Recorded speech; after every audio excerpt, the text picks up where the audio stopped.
देश को नई शिक्षा नीति मिली जिसमें मातृभाषा में शिक्षा देने को प्राथमिकता दी जा रही है।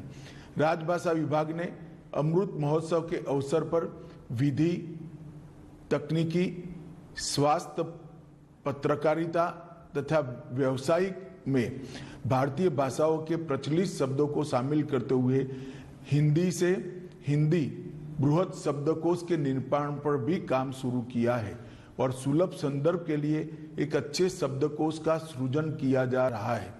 इस तरह की उन्नत शब्दावली प्रशिक्षण, अनुवाद तथा शीघ्रता से ग्रहण करने में भाषा की जानकारी की दृष्टि से बहुत महत्वपूर्ण होगी।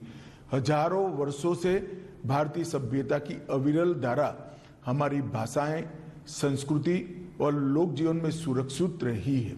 भारत में स्थानीय भाषाओं का योगदान हमारी संस्कृति को आगे बढ़ाने के लिए अतुलनीय रहा है। इन भाषाओं ने हिंदी को समृद्ध किया है। हिंदी उन समस्त भारतीय भाषाओं की मूल परंपरा से है जो इस देश की मिट्टी से उपजी है, यहीं पुष्पित और पल्लवित हुई है और जिन्होंने अपनी शब्द संपदा, भाव संपदा, रूप, शैली और अपने पदों से हिंदी को लगातार समृद्ध किया है।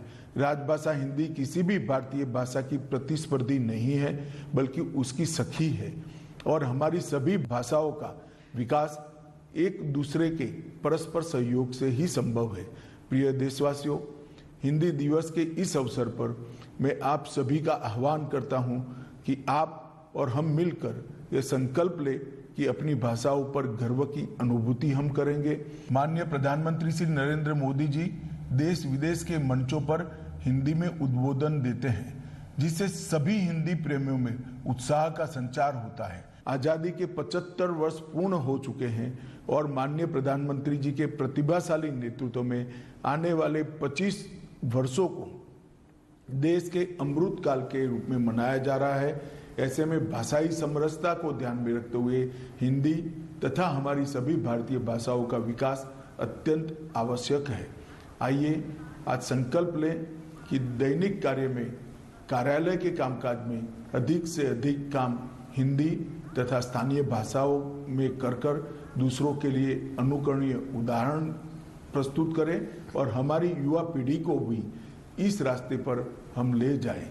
हिंदी दिवस के शुभ अवसर पर आप सभी को पुनः मेरी हार्दिक शुभकामनाएं हैं। वंदे मातरम।